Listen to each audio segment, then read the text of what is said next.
Welcome to the Fulfilled After 50 podcast. It is episode 50 today, so I'm super excited to bring you episode 50, which we are going to talk about just happiness in this season of life as we enter 50ing over.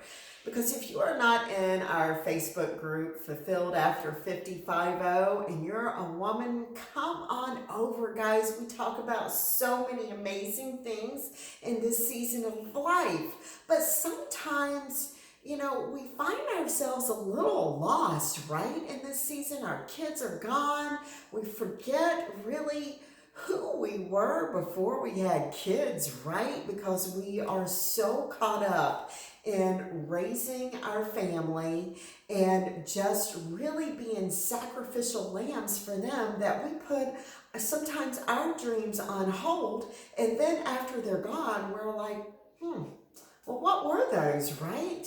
So today we're going to do 5 approaches that you guys can incorporate in your lives today that helps lead you into what can generate this happiness, right? Because we always think that we're looking towards somebody else or something or some kind of material thing to make us happy. And guys, happiness is right here within you.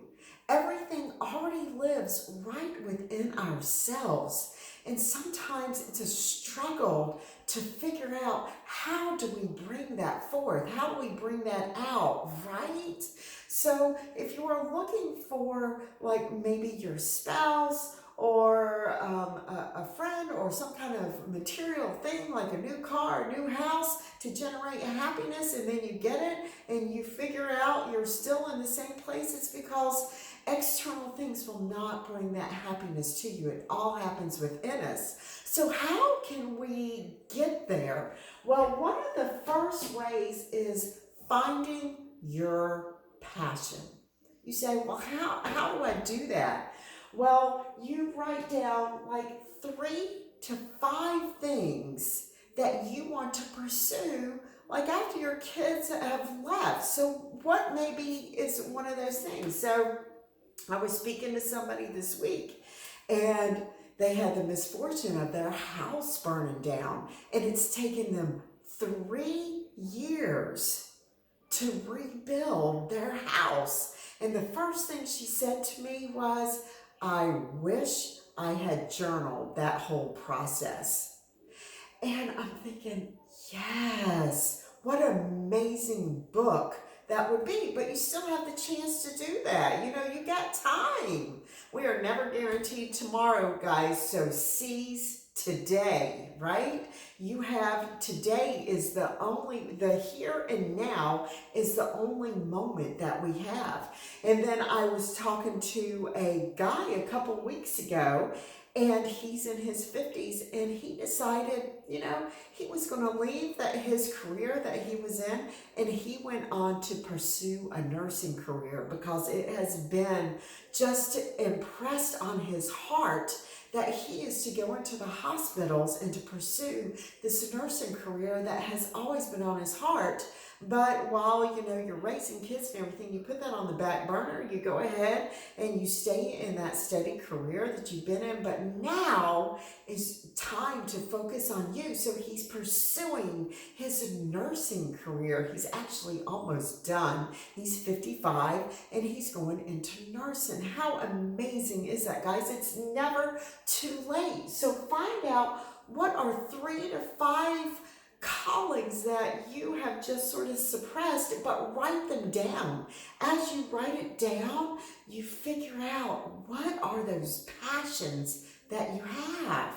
The second thing is exercise. Not only is it for your physical well-being and your strength, but it is for your mental health as well.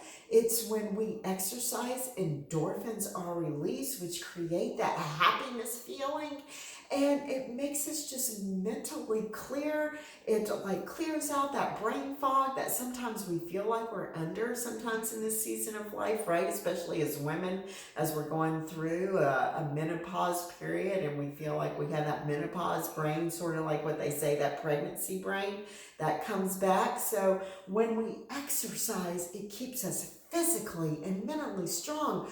Grab a friend. Go to that yoga class that you've been putting off. Yoga is the best thing. When you practice yoga, you are also in like a meditative state that is scientifically research proven how healthy that is for our just physical and mental well-being. The third thing is purpose. Purpose is different than passion. Our purpose is, what are you going to contribute to society, right? Purpose is all about contribution. Who can you go out and contribute to?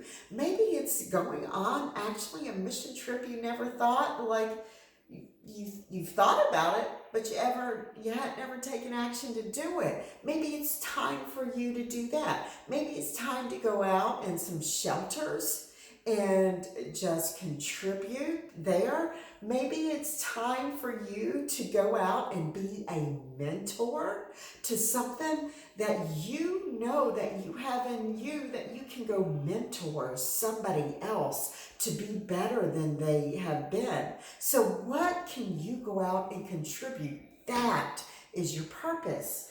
Then the fourth thing is invest in relationships, guys. If you are married and you have a spouse, sure, we're going to really, really invest in our relationship. How can we make it better? How can we make it stronger? But it's also about your deep, meaningful friendships and connections that you can make in this season of life. That's why I created Fulfilled After 50, that community. Again, if you are not over there on Facebook, Fulfilled After 50, come over there. It is such about creating deep, meaningful relationships that are so authentic, that we are caring about one another and helping each other, inspiring, lifting each other up. You know, God says for us to encourage one another, right? So that's what that community is about, and that's what this podcast is about, is to reach out to somebody today, guys. Encourage them. And then the fifth thing is take action. So nothing will happen if yesterday is the same as today and today is the same as tomorrow. You've got to take action in these four things above. So if you don't take action, nothing will change, right? So what do they say the definition of insanity is? It's doing the same thing over and over and over again, expecting change, and nothing happens. So we've got to take action, guys. So I encourage you today in creating happiness over 50 is to do these 5 approaches, and you will see how your life begins to change. And it starts with that gratitude in the morning, guys. What are the 5 things you are grateful for this morning? And you know, I am all about journaling too. So if you get up in the morning, you're not sure what to journal, write these 5 things down. It's amazing how things will take off for you, okay? I hope you have an awesome, amazing day. Make today amazing. This is what my shirt says. Make today amazing. Have a great day.